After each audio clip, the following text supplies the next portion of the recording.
do differently during the COVID-19 pandemic? Now that will be the start of many stories in the years to come when we talk about this global health crisis to our children and our grandchildren. Well, basically everything had to change. Hiya, my name is Carrie. And I'm Morgan, and we're part of the Merthyr Tydfil Borough-wide Youth Forum. Our community would like to find out how people were both mentally and physically affected by the lockdown period. My name is Lowry. I'm 20 years old and the coronavirus has drastically changed my life. What do you think about the coronavirus? A bit stupid. Nothing's going to be the same ever again after this, he said. It'll never be the same, will it? Right, and it's all over the world, not only there. You know, and all the countries, they all having it. There doesn't seem to be no answers to it at all. I think the initial first weeks of lockdown were really, really hard, and more than anything, I missed seeing my family and friends. Well, you know, I used to love to go to town every day, as you know. Yeah. Go to the cafes and I would chat to my friends.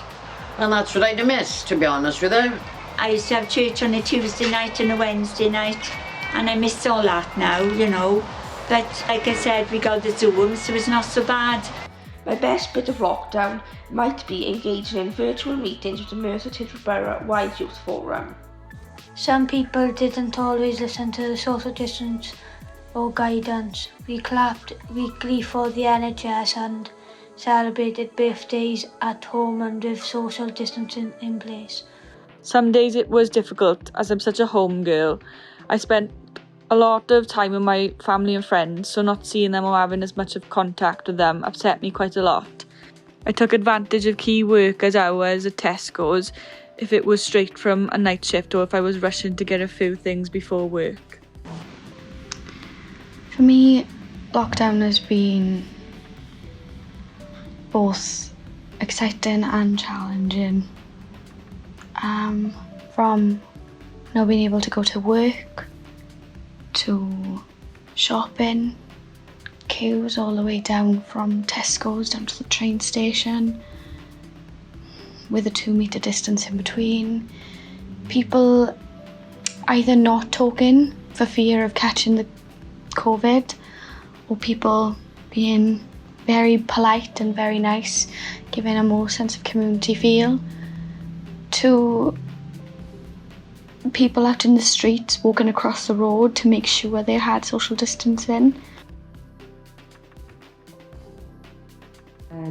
I think the initial first weeks of lockdown were really, really hard, and more than anything, I missed seeing my family and friends. I go socialising. I used to go to a dance group for my age, you know. What did you miss during lockdown? I missed going out for food with my friends. Don't know when to start. Going out with friends, socialising. So I guess one of the biggest things for me in terms of the lockdown has been the restrictions. Not being able to go out and see family and friends. There's been lots of people struggling with things in different ways, and I think the analogy that I like is we're all in the same storm, but we're in our very individual boats. Sorry for the way I look and sound. I've tested positive for COVID. Can you give a brief description of track and trace so that the young people of the future can understand what it is? So, Christian, what we've tried to do is we've tried to track where the virus is in Wales. And if the virus is falling, that gives us what we call a bit of headroom to be able to restore to people some of the freedoms that they've not had because of coronavirus. Today I've just come back from a testing centre in Abercynon, as my mum has new symptoms. We don't think that she has it, we just think that it's a cold, but we have to get tested before she goes to the doctors. You drive up and there's tents, white tents everywhere. I said to my mum, I was like, this is just the apocalypse, like this is the end of the world, this is crazy. You have to pick a certain day that you go on there, like we went on this morning on the government website. They said come at this time, no earlier, no later, this is your slot. And you have to keep your windows up the entire time. And today was boiling, so that was difficult. They talk you through it with your window still up. They shout at you saying, can you hear me? And then they talk you through the testing, because you do it yourself with this one. They give us this little leaflet and it's a step-by-step on how you do your swab. I'm gonna pay to do that. and they like guide you through. There's so many people there, they're all wearing masks, it's all done very well, and they're all ex-military that are operating it, so it's very straight to the point. Don't touch your tongue, your teeth, the inside of your mouth. The right way torches off 10 seconds. Oh, okay. Okay? Mm-hmm. When you completed that, the same swab then goes up one of your nostrils for 10 seconds as well. Mm-hmm. When you completed both of those, put it inside the vial, break out the excess and seal the vial with the red lids. Okay. Put the vial then inside the clear Ziploc bag, and clip the Ziploc bag inside the biohazard bag, okay? Yeah. Don't see, I know it's annoying. Yeah, you're paying attention. Okay. And then you have to put your swab in this little like tube thingy, and it's got liquid in there. We'll find out within 5 days whether it's positive or negative. I think it's negative, but we got to make sure. Then you have to put your 4 ways on in the car to someone to come and get your test, and that's getting the test and giving it back to someone's the only time you can roll your windows down, and that's only halfway. Saying that they normally have like 200 people coming a day, and that's all the way from like Bristol, Somerset, everywhere. And because there's a new spike coming, they expect it to be to 1,000 to 1,200 people coming a day now. So the test centre is going to have a lot of tests coming through, and the lab is going to be very, very busy. And luckily enough in Wales, the virus is still going down. So we did, I think it was 8,000 tests yesterday, and about 10 people out of all of them turned out to be positive. So that tells you there's actually very little coronavirus in Wales today, and that means we can go on lifting the lockdown, as it's called.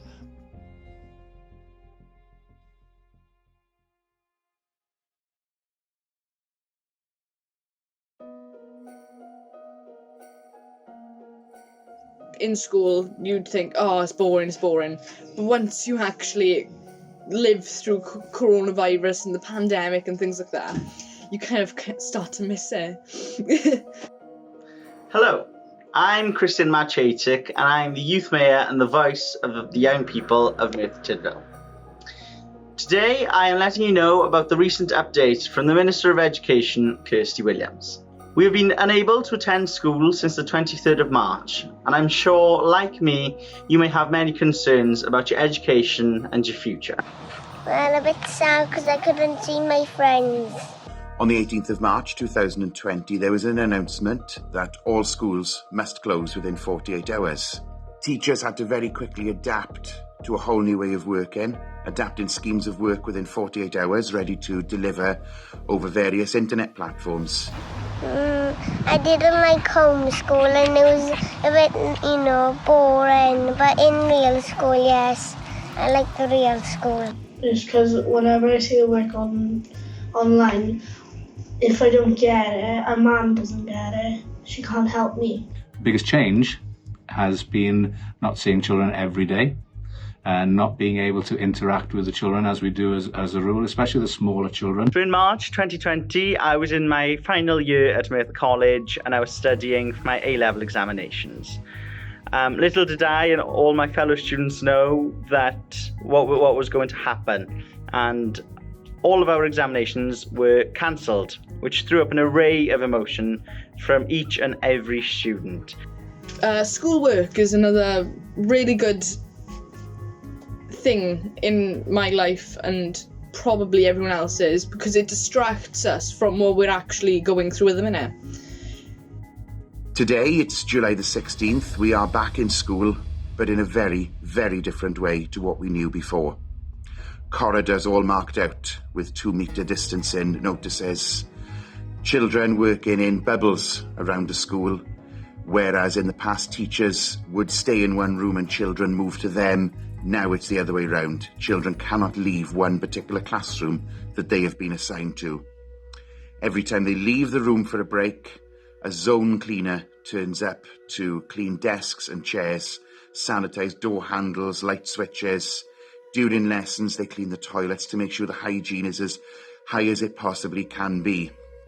I'm about to show you a typical classroom and a typical corridor. This particular classroom has been set out, as you can see, with a maximum of 9 desks and a space for the teacher at the front. This room is due to be used tomorrow for lessons. As a result, I can't take you in there today. The room has been cleaned and must remain sterile for 48 hours before anybody else walks into it. Unnecessary furniture has been removed to make the distancing in classrooms possible.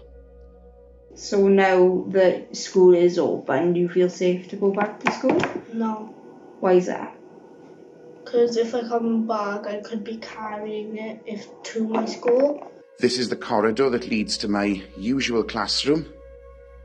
And you can see markings on the floors warning students to stay 2 meters apart.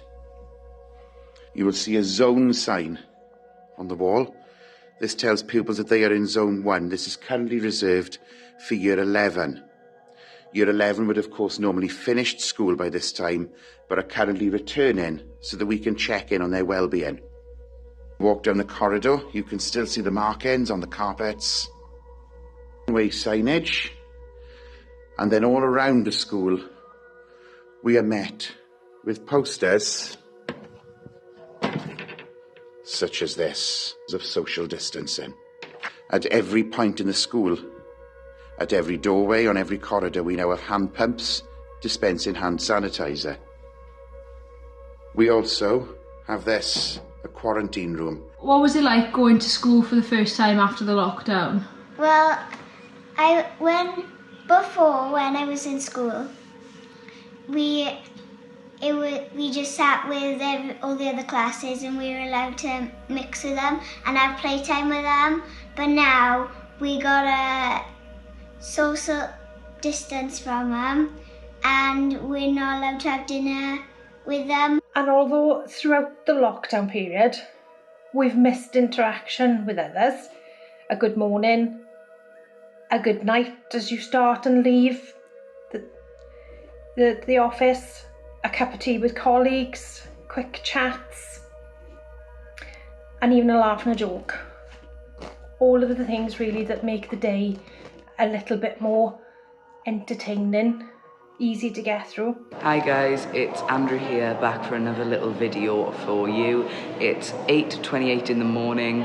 I've just arrived into school. I'm in my English lesson, just about to start. I came here a bit early. I'm feeling probably about a 9 today. Absolutely fantastic morning. Had some lovely breakfast.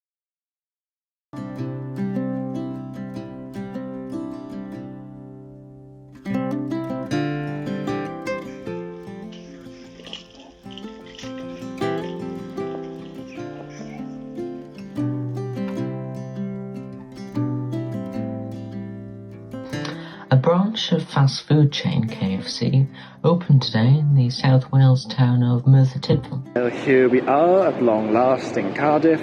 First time in Cardiff since lockdown began. Loads of people here. I'm not wearing a mask, I'm very naughty. I'm going into John Lewis with Jade. Hello. So it's an interesting experience. I'm about to go in the shop now, so I'm gonna stop. And we're grateful for the shop that we got local shop. We got a local shop, so if I want bread or milk. And they're very good over there because they only leave so many people in at a time. You know, they've been very good, I gotta say. Today is Monday, the 13th of July. It's the first time in Wales for hairdressers being able to open. I haven't had a haircut since February 2020, almost 4 or 5 months ago. So today I'm going to the hairdressers. Did you have any difficulties getting your business ready for today? No, only the fact that we followed England's guidelines to start with. I think the thing with hairdressers, if you have got good hairdressers, they should be doing a lot of like cleaning and sanitising things and like different towels for every that happens anyway. My sister is currently doing our shopping for us, and if it wasn't for her we'd probably start right now. She works on the COVID ward though, so we really appreciate any time we get to see her. Yeah, I went myself. I didn't do no, to be honest, I did look once to have it online delivered, but there was no slots, and I just thought I'd just go. Over the spa. Over the spa, Well, yeah. I am shopping over there because I couldn't Oh, get they're lovely to over there, they are. The girls are lovely. Now, nobody could take me shopping, so I only had a shop I had over there, you know. And I'm nervous about going on a bus, but I hope I get back to normal, mind you. I'll have to. It's like I go mental otherwise. So I gotta stay in the car when we go shopping and stuff like that due to panic attacks.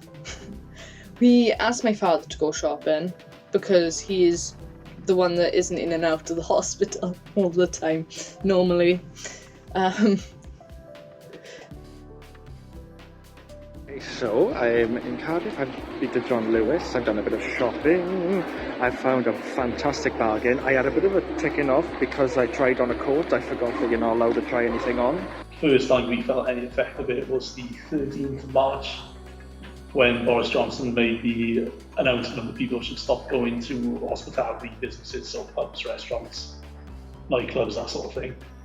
And from there on, it was clear that the writing was on the wall, that we were going to be shut down fairly imminently. The New Crown Merthyr was once the live music epicentre of Merthyr Tydfil. COVID-19 has stopped the industry in its tracks.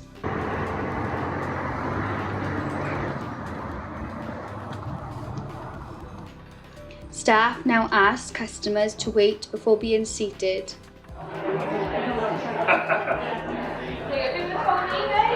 Upon arrival, the front of house member of staff will greet you, take your details for track and trace, temperature check you, and request that you hand sanitize. Hand sanitising stations are placed in every section of the establishment, and arrows point in the direction that you need to walk in. An alternative member of staff will show you to your table. We are asked to remain seated unless you need to use the facilities or to leave. Tables have been sectioned off using partitions to ensure the safety of the customers. Tables are also available outside. However, the cold, wet weather doesn't always allow for many to utilise these. Customers are asked to download an app called Round. The app is then used to order their food and drinks. Drinks are transported from the bar to the tables, where staff ask customers to take them out of the trays. A plastic visor, as well as maintaining a 2-metre distance between staff and customer, are maintained to ensure safety. Customer and staff interaction is very limited, ensuring that we maintain the safety of both. Made a few changes. Not supposed to come into work like in your uniform. Got to come in like civil clothes. Come in, get changed. Obviously you got to wear these visors, which are a pain. We've got to sanitise or wash our hands every 15 minutes and no contact with customers. With the booking wise as well, like we can't have so many tables. Everything's just a nightmare and just can't wait for it to get back to normal basically. No problem, sorry to hear about that. What table was there? Unfortunately, there does come a time that customers do test positive or family members test positive, and we do experience many cancellations. Gosh, how did people behave during lockdown? Well, we saw so many different things happening. People out clapping for the NHS on a Thursday night.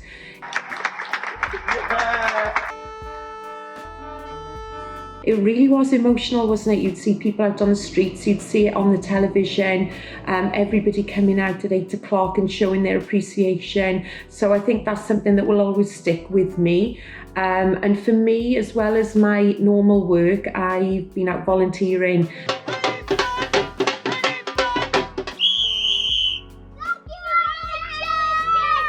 At the start of April this year, my dad was diagnosed with COVID-19 and taken in an ambulance from home to Prince Charles Hospital, where he spent a whole month in hospital away from all of us. Very different to the environment I had previously worked in and what I was normally used to. Things changed drastically in regards to the type of patients we nursed, the staffing levels and what was expected of us. My family were quite anxious and frightened about me working on a COVID ward when I first told them.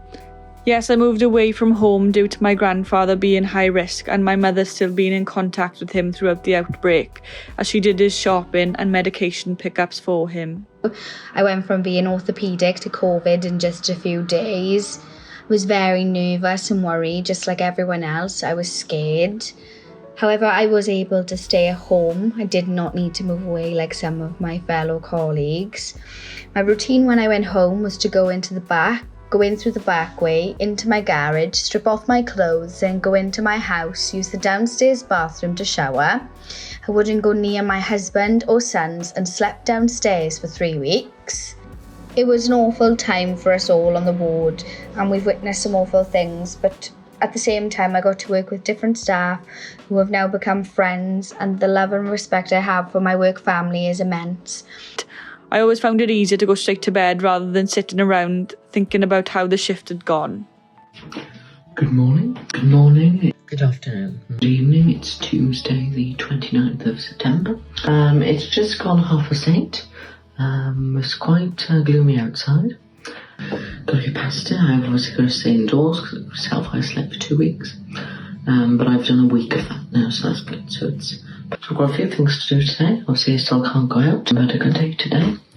I've gone on with some work. I've done some different work today, some Welsh, some physics. It was extremely difficult for our family. We had to spend a lot of time on just on the phone talking to each other, different technologies, just trying to keep everyone updated and supporting each other. Just didn't know what was going to happen. It was such a sad time for everyone. But we are incredibly grateful for us having such a positive result for our family. What did you do differently during the lockdown? Oh, walked a lot more. Walked and ate a lot more. I find plenty to do around here, so I never bored. Because me and my parents, and my sisters, we can't really go shopping as often as we would like. So what me and my parents, my entire family in my household have done now is we have gardened. So what we've done, we've planted lettuce, cauliflower, blackberries and all sorts. Beans there, and the rest are just plants which they've done all this, the men. Over the last 4 years they started doing the gardens, and they worked hard here. Because this is more like a wild garden. I don't think it's been particularly too challenging for me because I have been able to get out and take exercise and like say walk the dog. I know I've got family members who found it particularly difficult due to not being able to see grandchildren because of the distance with travelling and things like that. So routine in terms of what I do physically has also changed. I am someone who likes to be active. I like to do the gym. I'm very sporty, got a rugby background, so part of my routine daily now is kind of having an hour in a home gym. So having dogs, has that helped you? Oh yes. Taking your dog for a walk? Oh, talking to them, coming out here, and even the ladies, they've got to know the ladies well, even they love more coming now. over here. They love coming over here. It's brightened these up as well, it's helped them out as well. Because if I was on my own and I couldn't go out at all, I don't know what I'd be like. Lockdown on the environment is a big one for me. I certainly, when I was having that one form of exercise a day, I certainly saw changes in nature. I saw changes in the environment around us. Just sometimes the peace and tranquility that you would have, where you wouldn't hear all those cars on the A470 or the A465, and you just were more aware of your surroundings. And people still consider the impact on nature, whether it was pollution, whether it was littering, fly tipping, etc. I really hope people take that on board, remember those images, and that we learn something from lockdown, that we learn to take that forward. I recently found a new hobby, which I believe without the lockdown wouldn't have happened. I recently got really into walking and enjoying the peace and tranquility of our amazing landscape. And it's been fascinating to learn how many different tracks and trails there are in Merthyr Tydfil and how they lead to such extraordinary places and breathtaking views. But As the restrictions have eased, we seem to have gone backwards a bit. It's been quite disappointing for all of us to see the images of the leftovers of parties and get-togethers on beaches and parks right the way across Wales. People seem to have abandoned some of their good habits, I guess. But it's not all bad news. There's been a huge amount of interest, which has matched that negative. We've had lots and lots of new people show interest in doing their bit to look after the place. Families and households, typically. People going out on their own, doing their bit to create, restore and look after new habitats right the way across Wales. Because you can't see your friends, but now you can. And you can go walks with them, you can do anything, but not that much. It's not too bad being stuck in, or? No, not too bad. Just boring. Yeah.